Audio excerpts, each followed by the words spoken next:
할렐루야. 오늘도 말씀으로 주님과 동행하고 계신 여러분을 주님의 이름으로 축복합니다. 함께 보실 말씀은 열왕기상 21장, 22장이 되겠습니다. 21장은 아합이 나봇의 포도원을 탈취하는 사건이 기록되어 있는데요. 아합이 처음부터 탈취하려고 한 것은 아니고 자기 포도원으로 나봇의 포도원을 대신하든지 아니면 값을 치르고 사려고 했습니다. 그러나 나봇은 신앙적인 이유로 왕의 청을 거절합니다. 레위기 25장 23절을 보면 출애굽 이후 땅에 대한 기본 개념을 하나님은 이렇게 정의하셨습니다. 토지를 영구히 팔지 말 것은 토지는 다 내 것임이니라. 너희는 거주민이요 동거하는 자로서 나와 함께 있느니라. 이렇게 말씀합니다. 땅의 주인은 하나님이시고 사람은 그 위에 잠깐 하나님께 땅을 빌려서 살아가는 나그네며 거주민으로 사는 존재라 하는 것이죠. 왜 이 말씀을 하냐면 개인이 땅을 독과점하게 되면 그런 일이 이제 비일비재하게 일어나게 되면은 사람이 사람에게 예속되는 노예화가 사회에 확산되게 됩니다. 그래서 하나님은 애굽에서 노예로 오랜 고난의 역사를 보낸 이스라엘 백성들에게 토지로 인한 노예화가 확산되지 못하도록 토지 매매 자체를 금지하십니다. 그래서 한 지파의 땅이 다른 지파의 땅으로 예속되지 못하도록 한 개인의 땅이 다른 개인에게로 영구히 넘어가지 못하도록 하기 위해서 하나님은 피치 못할 사정으로 만약에 땅을 매매하게 된 경우가 있다면 기업 물을 책임을 진 자를 통해서 물거나 반환하도록 하시는 기업 물을 자의 책임을 이제 명시하는 또 법을 하나님께서 제정하십니다. 그래서 나봇은 아합의 제안을 내 조상의 유산을 왕에게 주기를 여호와께서 금하실지로다 하면서 거절한 것입니다. 그런데 그 소식을 들은 이세벨은 아합을 꾸짖으면서 당신이 왕이냐? 왕으로서 어찌 그런 거 하나를 처리하지 못하고 이렇게 기가 죽어 있느냐? 그러면서 이제 아주 나쁜 계략을 짜내어서 나봇의 포도원을 탈취하게 되는데요.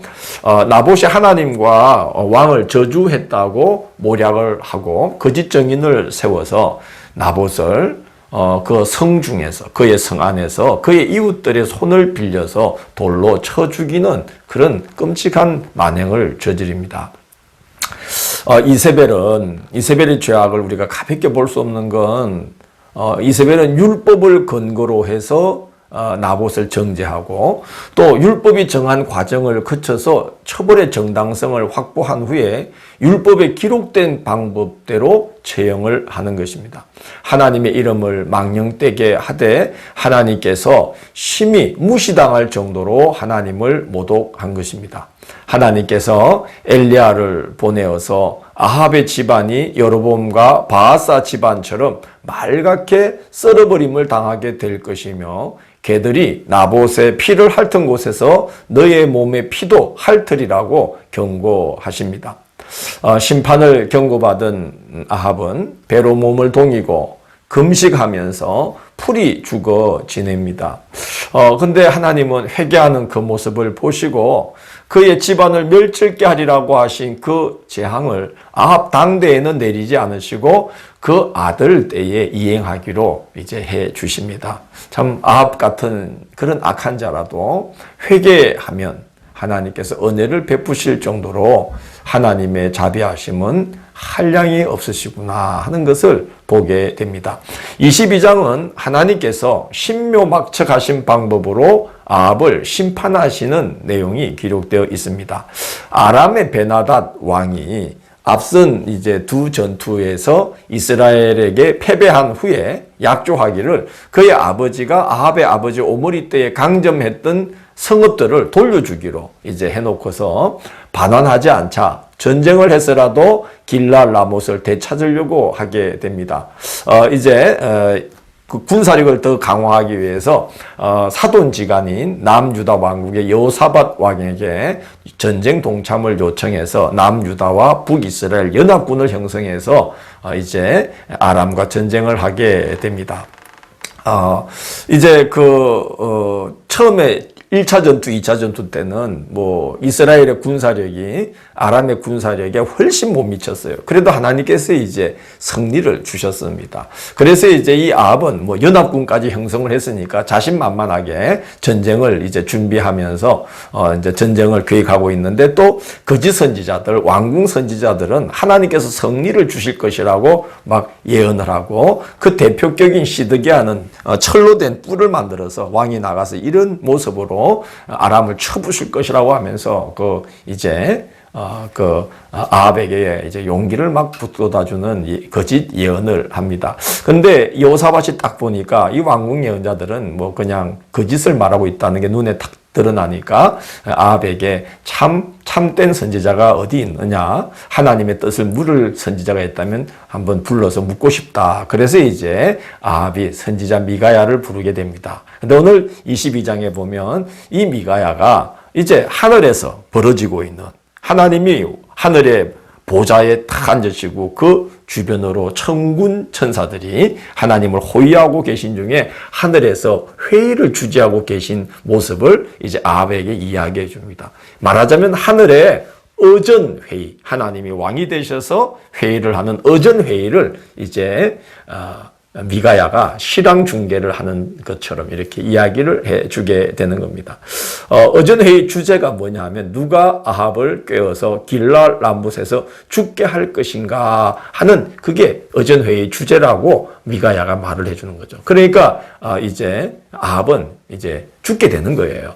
근데 한 영이, 자기가 거짓말하는 영이 되어서 모든 선지자들의 입에 있어서 아합을 꿰겠다고 하자 하나님께서 허락하셔서 거짓말하는 영을 왕의 모든 선지자의 입에 넣으시게 되고, 여호와께서 왕에게 이제 화를 명하셨다고 이제 미가야가 아합에게 이야기를 해 줍니다.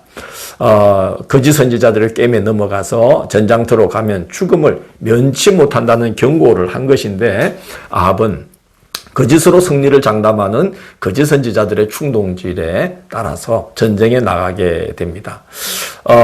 이제 뭐 아마 자신만만했을 겁니다. 그 거짓 선지자들의 이제 그 장담도 있었고, 연합군을 형성했으니 1차, 2차 전쟁에 비하면은 뭐 자신만만한 그런 병력을 가지고 나가는 것이죠. 그래도 이 아합은 미가야의 경고가 아주 찜찜했는지 왕의 복장, 그 전쟁을 진두지휘하는 왕의 복장, 왕복은 자기 사돈인 남유다 왕국의 여호사밧 왕에게 입힙니다. 그리고 자신은 아주 평범한 병사처럼 변장을 하고 전쟁터로 나갔는데, 한 병사가 무심코 당긴 화살이 아합에게로 날아와서 하필 아합의 몸 그 갑옷에 맞는데 갑옷 솔기에 이렇게 꼽히는 거예요.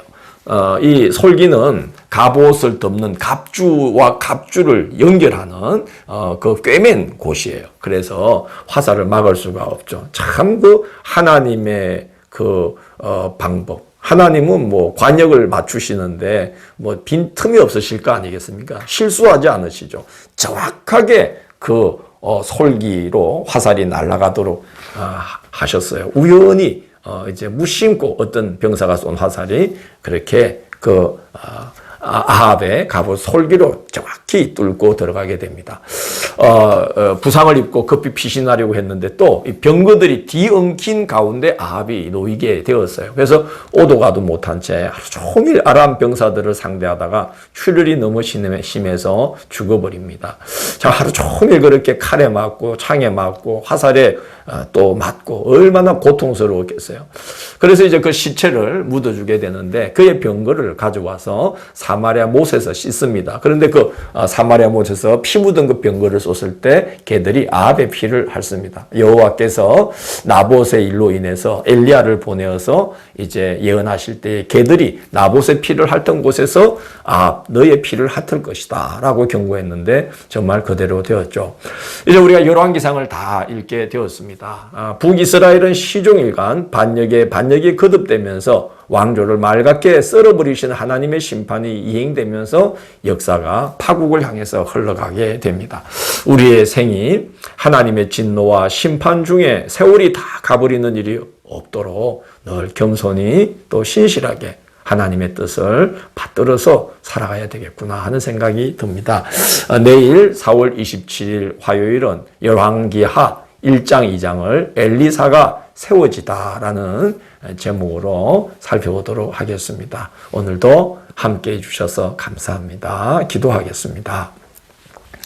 우리가 우리의 남은 날들이 하나님의 진노와 심판 가운데 다 흘러가는 일이 없도록 우리가 부족함과 실수와 오류를 깨달으면 즉시 회개하고 돌이킬 수 있도록 인도하여 주시고, 그리고 항상 우리의 남은 삶은 하나님의 뜻을 성실하게 또 겸손하게 받들면서 하나님께서 축복하시고 형통케 하시고 시온의 대로를 열어주시며 늘 편들어 주시는 그런 귀한 삶이 될 수 있도록 인도하여 주옵소서. 예수님 이름으로 기도드립니다. 아멘.